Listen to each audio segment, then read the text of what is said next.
একটা মানুষ মারা গেলে ওই মমর্ষ থেকে যা করছেন সবই বিদাত। একটু খেয়াল করেন তো, 1 মিনিট বলি। লোকটা মরে মরে জান যায় যায়, লোকটা মরে মরে জান যায় যায়, কি করতে হবে বলেন তো? লাক্কিনু মাউতাকুম লা ইলাহা ইল্লাল্লাহ। ওর পাশে সূরা ইয়াসিন পড়া বিদাত, কোরআন মাজিদ পড়া বিদাত। কোরআন মাজিদ পড়ে তার কিছু উপকার করতে পারবেন না, সূরা ইয়াসিন পড়ে তার কিছু উপকার করতে পারবেন না।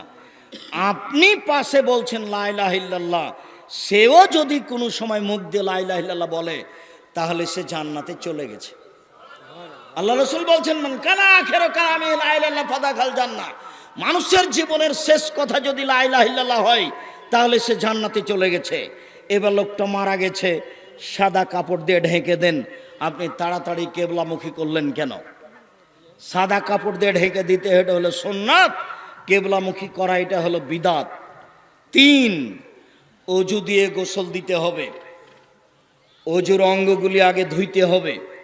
কুলি থেকে নিয়ে, নাকে পানি দেওয়া থেকে নিয়ে, হাত থেকে নিয়ে, মুখ থেকে নিয়ে, মাথা থেকে নিয়ে অজু করার পরে গোসল দিতে হবে। অজু করিয়ে গোসল দেন। পেট চেপে পেশাব পায়খানা বের করলেন কেন? এরই নাম বিদাত। উঠিয়ে বসিয়ে পেশাব পায়খানা বের করলেন কেন? এরই নাম বিদাত। এখন নখ কাটলেন কেন? এরই নাম বিদাত। নখ বড় রাখতে পাবে না কেউ। উপস্থিত বৈঠকের মুসলিম বোন, এ মেয়ে শোনো, তোমার হাতে নখ বড় কেন দেখো তো। তোমার বাপ নেই, তোমার হাতে নখগুলো বড় বড় কেন? নবীগণের বৈশিষ্ট্য 10টি। নবীগণের বৈশিষ্ট্য 10টি। কয়টি? 10টি। 1, দাড়ি বড় করতে হবে। 2, মোচ কেটে ফেলতে হবে, চাঁচা যাবে না, মোচ কেটে ফেলতে হবে। 3, অজু গোসলের সময়তে গিরাগুলি ভালো করে ধুইতে হবে। 4, পেশাব করার পরে পানি দিয়ে পবিত্রতা অর্জন করতে হবে, নইলে ঢেল। 40 কদম হাঁটা যাবে না ঢেল নিয়ে, খক খক করে কাশা যাবে না ঢেল নিয়ে, পায়ের উপরে পা উঠানো যাবে না ঢেল নিয়ে। পেশাব করে পানি দিয়ে পবিত্রতা অর্জন করতে হবে। বগলের লোম উঠিয়ে ফেলতে হবে, নারী পুরুষ একই হুকুম। বগলে ব্লেড ব্যবহার করা যাবে না। নিচের লোম পরিষ্কার করতে হবে, নারী পুরুষ ঊর্ধ্বে টাইম 40 দিন, যেভাবে সম্ভব, যা দিয়ে সম্ভব, তবে 40 দিন নারী পুরুষ একই হুকুম। নখ কেটে ফেলতে হবে, কাজফুল আসফার। শুক্রবারের দিন, বৃহস্পতির দিনে হিসাব করতে হবে, একটুকু বড় হয় না যেন। মেয়েদের নখ বড় আছে, আপনার মেয়ে এই শিক্ষিতা মেয়ে নয়, এ হচ্ছে বন্য বর্বর অশিক্ষিতা মেয়ে। নখে নেইল পালিশ দিতে পাবে না মেয়েরা। নখে নেইল পালিশ দেওয়া ইহুদি খ্রিস্টানদের পতিতালয়ের মেয়েদের বৈশিষ্ট্য। নখে নেইল পালিশ দেওয়া কার বৈশিষ্ট্য? ইহুদি খ্রিস্টানদের পতিতালয়ের মেয়েদের বৈশিষ্ট্য নখে নেইল পালিশ দেওয়া। মহিলারা হাতে মেহেদি দিবে, হাতের নখে তো দিবেই, পায়ের নখে দিতে হবে।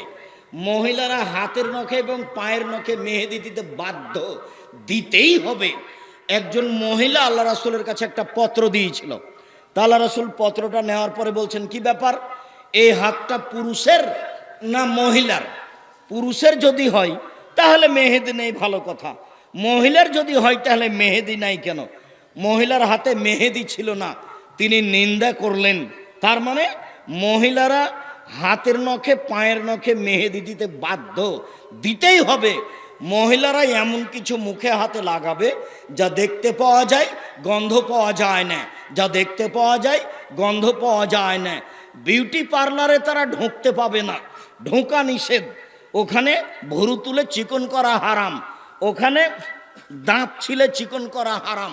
তবে বিউটি পার্লারে যা কিছু পাওয়া যায় সেগুলি মহিলারা মুখে হাতে লাগাতে পারে।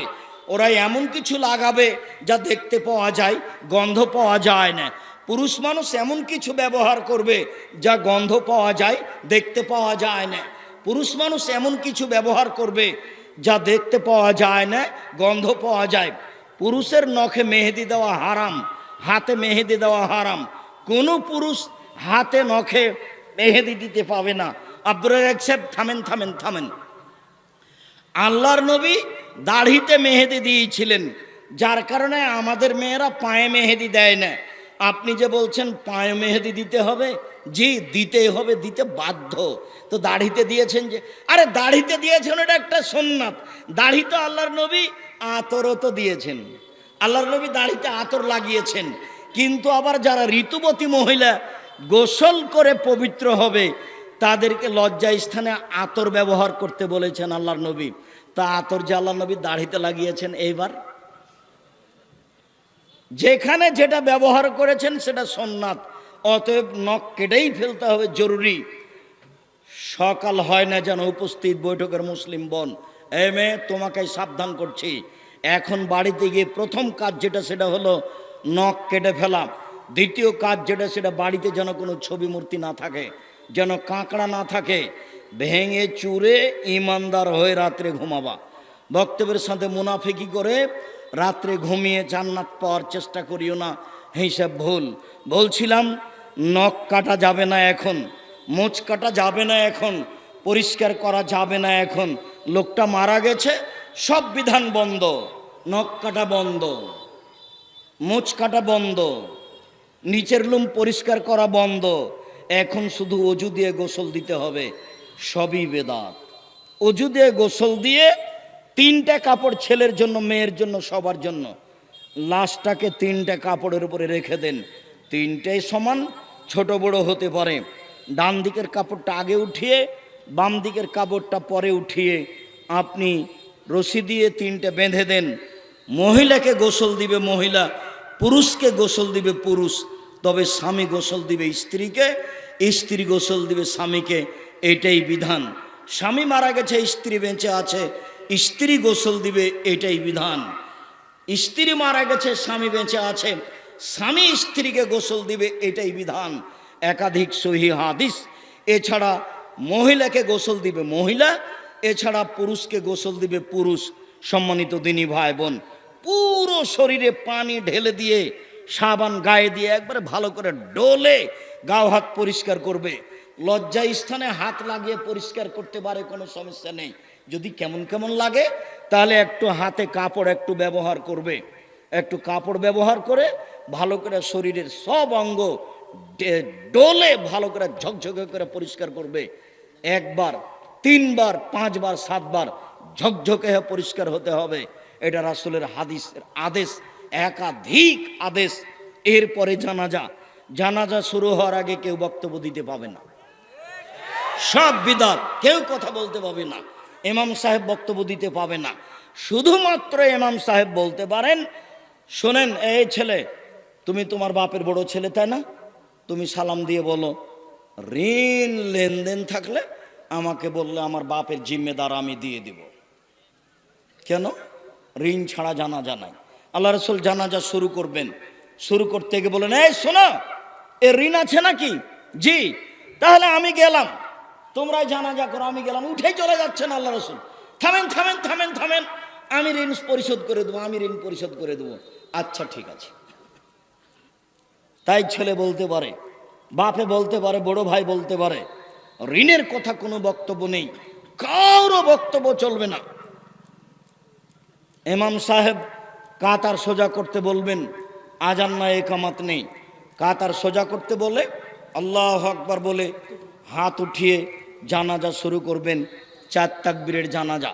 সালাম ফিরে লাশ নিয়ে যাবেন। মাথা আগে না পা আগে বিবেচনার প্রয়োজন নাই, আগে বিবেচনা করলে বিদাত হবে। 4 জন ঘাড়ে করে লাশ নিয়ে যাবে, মধ্যে নামাতে হবে, এটাই বিদাত। প্রয়োজনে 10 বার নামাবে। কাঁধ পরিবর্তন করতে হবে, এটাই বিদাত। প্রয়োজনে 10 বার কাঁধ পরিবর্তন করবে। বুঝা গেল না কথা মনে হয়? প্রয়োজনে 10 বার নামাবে, কিন্তু নামাতে হবে এই কথা বিদাত। বুঝাতে পারিনি, বুঝাতে পারলাম না? প্রয়োজনে নামাতে হবে। কাঁধ আমার ব্যথা করছে তাই আমি নামিয়ে দিলাম, প্রয়োজনে কয়বার নামাবো? 10 বার নামাবো, কিন্তু নামাতে হবে, এইটা বিদাত। বুঝা গেল না কথা? কাঁধ পরিবর্তন করতে হবে, এটা বিদাত। প্রয়োজনে 10 বার কাঁধ পরিবর্তন করব, কিন্তু পরিবর্তন করতে হবে, এটা বিদাত। যেমনভাবে এতেকাফ কোনো মহল্লাতে যদি না করে তাহলে মহল্লাবাসী পাপী হবে, এই কথা মিথ্যে। তাই তারা একজন মওলানাকে অমুক গ্রাম থেকে ধরে নিয়ে এসেছে। ধরে নে বলছে আমাদের মহল্লাতে একটু এতেকাফ করে আমাদের বাঁচানো, একবারে নগদ মিথ্যা কথা। লোকটাকে কবরে নামাতে হবে, বিসমিল্লাহ ওয়ালা মিল্লাতে রাসূলিল্লাহ সাল্লাল্লাহু আলাইহি সাল্লাম, ডান কাতে রাখতে হবে, গোটাটাই ডান কাতে একবারে অলের সাথে লাগিয়ে দিয়ে মুখখান কেবলার দিকে মুখ করে দেওয়া বিদাত, পুরোটা লাগিয়ে দিতে হবে কেবলামুখী করে। 3 অঞ্জলি মাটি দিতে হবে। ভর্তি হয়ে গেছে, আটা মাটি লাগবে না, বাড়ি চলে যান, ডবল নেকি পাবেন। মানুষ বেশি তাই ডালিতে করে মাটি নিয়ে সবার হাতে ছয়ে নিল, এটা হলো বিদাত। এবার কবরের চতুর্দিকে 4টা খড়ি পুঁতে দিলেন, খেজুর ডাল, এটা হলো বিদাত। কুকুরে ক্ষতি করতে পারে, যে কোনো মূল্যে তাকে আটকে রাখার চেষ্টা করেন, জাল টাল কিছু দেন, সেটা ভিন্ন কথা। মাটি ভালো, কোনো সমস্যা নেই, তবু আপনি পানি ঢাললেন, এটা হলো বিদাত। চতুর্দিকে দাঁড়িয়ে সবাই মিলে দোয়া করলেন, এটা হলো বিদাত। 40 দিনের দিন খাওয়ালেন, এটা হলো শিরক ও বেদাত। সম্মানিত দিনী ভাই বোন, এক জানাজাকে লক্ষ্য করে 241টা বেদাত আছে, বই পুস্তকে দেখুন। সম্মানিত দিনী ভাই বোন, বলছিলাম শিরক দেখাচ্ছিলাম। 1, মাদুলি ঝুলানো শিরক। 2, স্বামী স্ত্রীর মধ্যে ভালোবাসা সৃষ্টি করা শিরক। 3, ঝাড়ফুঁক করা শিরক। তবে কোরআন মাজিদের আয়াত পড়ে ঝাড়ফুঁক করা যায়, তবে হাদিসের দোয়া পড়ে ঝাড়ফুঁক করা যায়, শিরকি কথা দিয়ে ঝাড়ফুঁক করা যায় না। রাসূল সাল্লাল্লাহু আলাইহি সাল্লাম বললেন, মান তাআল্লাকা তামিমান ফাকাদ আশরাকা, কেউ যদি মাদুলি ঝুলায় তাহলে সে শিরক করলো। 10 জন লোক নবীর কাছে আসলো, 9 জনের সাথে বায়াত করলেন, একজনকে ছেড়ে দিলেন। ওরা 9 জন বলল যে তারাক্তা তিসাতান ও তারাক্তা বায়াতা তিসাতান ও তারাক্তা ওয়াহিদান। আল্লাহর নবী 9 জনের সাথে বায়াত করলেন, একজনকে ছেড়ে দিলেন। তখন আল্লাহ রাসূল বলছেন, ওর গলায় তাবিজ আছে, সেই জন্য বায়াত করলাম না। ফাদ খালা দাও ফাকাতাহা, হাতটা ভিতরে ঢুকিয়ে তাবিজটা ছিঁড়ে ফেলে দিল। আল্লাহ রাসূল তার সাথে বায়াত করলেন। যখন ওই যে ত্রাণ বিতরণে গেছিলাম, তখন আমি ওই যে মাদুলি কেটে কেটে ফেলছিলাম, দেখেননি দৃশ্য? যখন যাকে টাকা পয়সা দিয়েছি তখনই তার গায়ে হাতে মাদুলি আছে কিনা এটা খেয়াল করেছি, এখনো করি। আপনার হাতে যদি মাদুলি থাকে, গলায় থাকে, মাজায় থাকে, উপস্থিত বৈঠকের দিনই মুসলিম বোন, এই মেঘ কথা বলছো কেন? উপস্থিত বৈঠকের দিনই মুসলিম বোন, আপনার কোমরে মাদুলি আছে নাকি? হাতে বাহুতে মাদুলি আছে? তাবিজ আছে? তাবিজ থাকলে আপনি এখনই খুলে ফেলুন, এখনই, এই মুহূর্তে, 1 সেকেন্ড দেরির সুযোগ নেই। যদি আপনি খুলে ফেলেন, মারা যান, জান্নাত হবে ইনশাল্লাহ। আর থেকে যাওয়া অবস্থায় মারা গেলে জান্নাত হবে না, এটাই চূড়ান্ত হিসাব। সাফিয়া রাদিয়াল্লাহু তাআলা আনহা বলেন, মান আতারাফান ফাসালাহু আন শাইইন, কেউ যদি কোনো গণকের কাছে যায়, গণককে কোনো বিষয়ে জিজ্ঞাসা করে, লা তুকবালু সালাতুন আরবাইনা লাইলা, 40 দিন তার নামাজ কবুল হবে না।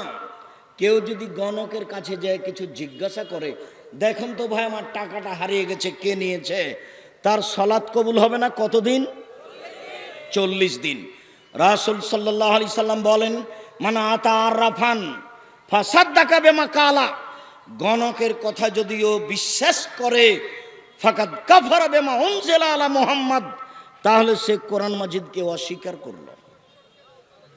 এবার আপনার কাছাকাছি বাড়িতে চলে আসে, আপনার ঘরে প্রবেশের জন্য যাচ্ছে, দেখেন ওয়াকেদ আল-লাইসি রাদিয়াল্লাহু তাআলা আনহু বলেন, আল্লাহর নবী হুনাইনের যুদ্ধে গেলেন, তো একটা গাছের পাশ দিয়ে যাচ্ছিলেন, ইউকালালাহা জাত আনোয়াতিন, সেই গাছের নাম হলো জাত আনোয়াত। এই যে একটা গাছ, সেই গাছটার নাম হলো জাত আনোয়াত। মুশরিকেরা তাদের তরবারি সেই গাছে ঝুলাতো, তারা মনে করতে এতে সুবিধা হবে। তখন সাহাবীগণ বললেন, আল্লাহর নবী, ইজাল্লানা জাতা আনোয়াতিন কামালাহুম জাত আনোয়াত, আপনি আমাদের জন্য একটা এরকম গাছ করে দেন না, আমরা সেখানে তরবারি ঝুলাবো, এরা যেমন তরবারি ঝুলাচ্ছে আমরাও তেমন তরবারি ঝুলাবো। তখন আল্লাহ রসুলের উত্তরটা শোনেন তো, আমার দিকে চেয়ে থাকবেন, এই ছেলে বসো, তুমি কোনো কাজ দেখাচ্ছ আমাকে? তুমি আমার চেয়ে বেশি ক্লান্ত। আপনার তো একটা ইতস্তবোধ থাকতে হবে, আমি তো ক্লান্ত, আমি তো আপনার বিরক্তির আগেই কথা শেষ করব। কাজে দয়া করে আপনি আমাকে কোনো কাজ দেখাবেন না। বিনীত অনুরোধ, আপনি কাজ আমাকে দেখিয়ে পরিবেশ নষ্ট করবেন না। সাহাবীগণ বললেন, একটা গাছ আমাদের জন্য করে দেন, ওদের যেমন গাছ আছে। তখন আল্লাহ রসুল প্রথমে বলছেন, সুবহান আল্লাহ, হায় হায় হায় হায়, এটা কি কোনো কথা হলো? সুবহান আল্লাহ, হাদা কালা কমে মুসা। আরে এটা তো মুসার সম্প্রদায় যা বলেছিল সেটাই হয়ে গেল। মুসা আলাইহিস সালামের সম্প্রদায় বলেছিল, ইজাল্লানা এলাহান কামালাহুমা আলেহা, মুসা আপনি আমাদের একটা মাবুদ করে দেন, যেমন ভাবে ইহুদি খ্রিস্টানদের অনেক মাবুদ আছে। ভারতে আছে সরস্বতী, ভগবতী, কালী, দুর্গা। সৌদি আরবে আছে লাত, মানাত, উজ্জা। আগে ছিল ইয়াউক, এগুস, নাসর। এইরকমভাবে চিরদিন মানুষ মূর্তি পূজা করেছে। তা আপনি মুসা আলাইহিস সালাম, আপনি একজন নবী, আমাদের জন্য একটা মাবুদ করে দেন, ওদের জন্য যেমন মাবুদ আছে। ছি ছি ছি ছি ছি, তোমরা একটা গাছের দাবি করে মুসা আলাইহিস সালামের সম্প্রদায় যা করেছিল তাই করেছ, এটা কথা হলো? আমার কাছে একটা গাছের দাবি করলে কেন? গাছের দাবি কেন করলেন? তরবারিটা ওখানে ঝুলিয়ে রাখবেন, তাহলে জয়ী হবে, এইটুকু সুবিধে। এই হাদিস দিয়ে কে বড় ক্ষতিগ্রস্ত বয়ে এদেশে যত সুবিধা নেওয়া আছে সবকে শিরক বলা আছে। এটা দিয়ে বলা আছে জন্মদিবস শিরক। আগের দিন আপনি কেন খানা পানি করবেন না? গাছে তরবারি ঝুলালে কি হবে? গাছে তরবারি ঝুলানো আল্লাহ রাসূল নিষেধ করলেন কেন? সবারই এরকম মাবুদ ছিল, কিছু সুবিধা নিত। কাবা ঘরের সাথে একটা মাবুদ ছিল, তার নাম হবল। এটা হলো ইহুদি খ্রিস্টান নয়, মুহাম্মদ সাল্লাল্লাহু আলাইহি সাল্লামের বাপ, চাচা, দাদা না খালু যারা, ওরা একে আল্লাহ বলে মানত, তার নাম হবল। সেই হবল মূর্তির পাশে একটা পাতিল ছিল, সেই পাতিলে 3টে খড়ি ছিল। একটা খড়ির গায়ে লেখা ছিল ইফাল, করো। একটা খড়ির গায়ে লেখা ছিল লাতাফাল, করো না। একটা খড়ির গায়ে লেখা ছিল মুহমাল, কিছুই না। তো মানুষ যদি তার মেয়ের বিবাহ দিবে অমুক ছেলের সাথে, তখন ওই পাতিলের ভিতরে এভাবে হাত ঢোকাতো, দেখেন, একটা খড়ি বের করতো, ইফাল, করো। ও হবল আল্লাহ বলে দিল বিবাহ দিয়ে দাও। লাতাফাল, করো না। হবল আল্লাহ বলে দিল বিবাহ দিতে হবে না। এই বিশ্বাসে চলে আসছিল। বিশ্বাস, তারই নাম আকীদা, বিশ্বাস। মূর্তির সামনে কলা দেওয়া হয়েছে, জিলাপি দেওয়া হয়েছে, তারাও জানে যে খেতে পারবে না, তবুও করছে কেন? তার নাম বিশ্বাস, তার নাম আকীদা, তার নাম বিশ্বাস। সম্মানিত দিনী ভাই বোন, রাসূল সাল্লাল্লাহু আলাইহি সাল্লাম যখন কাবা ঘরে ঢুকলেন, তখন কাবা ঘরে কতটি মূর্তি ছিল? 360টি। রাসূলের হাতে একটা ছিল লাঠি। তিনি আঘাত করে মূর্তিগুলি ভাঙতে লাগলেন আর মুখে বলতে লাগলেন, জাল হক এসেছে সত্য, ওয়াজাকাল বাতিল চলে গেছে মিথ্যা। ইন্নাল বাতিলা, নিশ্চয় মিথ্যা, কানা জাহুকা, চিরদিন মিথ্যা।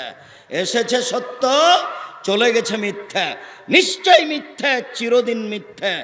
সব মূর্তিগুলিকে ভেঙে দিলেন। মূর্তিগুলি ছিল তার বাপের, মুহাম্মদ সাল্লাল্লাহু আলাইহি সাল্লামের পিতার। বলেন তো, মুহাম্মদ সাল্লাল্লাহু আলাইহি সাল্লামের পিতা এখানে কে? ইব্রাহিম আলাইহিস সালাম। ভুলে যাচ্ছেন? এই যে যে যে যে সেদিন বলছিলাম না, জিবরাইল আলাইহিস সালাম আমাদের নবীকে নিয়ে গেছেন সপ্তম আকাশের উপরে। নিয়ে গিয়ে জিবরাইল বলছেন, হুয়া ইব্রাহিম, হুয়া আবুকা ফাসাল্লাম আলাইহি, ইনি হচ্ছেন ইব্রাহিম, ইনি আপনার বাপ, আপনি তাকে সালাম দেন।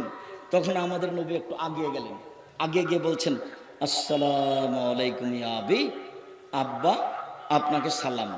তখন ইব্রাহিম আলাইহিস সালাম বলছেন, ওয়ালাইকুম সালাম ইবনি সালেহ নবী সালেহ, ও আমার সৎ ছেলে, তোমাকেও সালাম। ও সৎ নবী, তোমাকেও সালাম। এটা কে বললেন? ইব্রাহিম আলাইহিস সালাম। আমাদের নবী কি বললেন? আব্বা আপনাকে সালাম। তো ইব্রাহিম আলাইহিস সালাম কি বললেন? ও আমার সন্তান, তোমাকেও সালাম। কাবা ঘরে কার মূর্তি ছিল?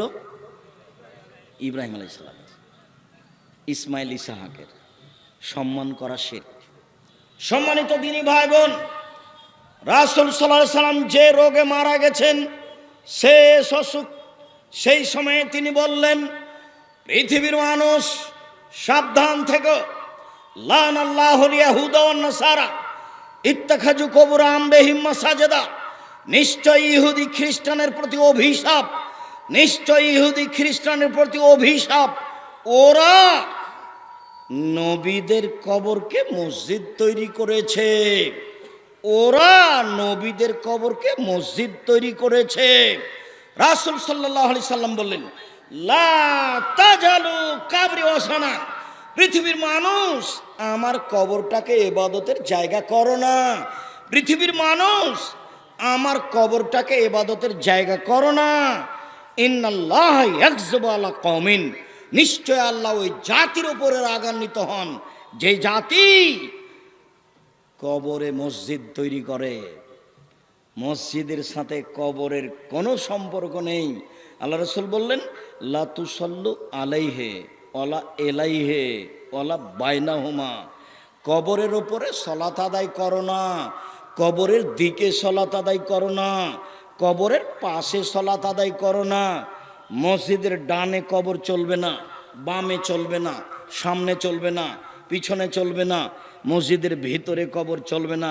এই মসজিদ সরাতে হবে, এ কথাই ঠিক। যারা এগুলো করে তারা শিরক করে। কবরস্থানে যাওয়া শিরক, কবরের কাছে কিছু চাওয়া শিরক, কবরকে মূল্যায়ন করা শিরক, পীরের কাছে কিছু চাওয়া শিরক, কবরে মানত মানা শিরক। এগুলো হচ্ছে বড় বড় শিরক। সম্মানিত দিনী ভাই বোন, বলছিলাম আমি আর আজকে বিদাতের আলোচনা করলাম না, তবে এতটুক মনে রাখতে বলছি আপনাকে, সেদিন যে ঈদের সালাতে গিয়ে যা করেছেন এগুলো সব বিদাত। রমজান মাসে যা করেছেন এগুলো সব বিদাত।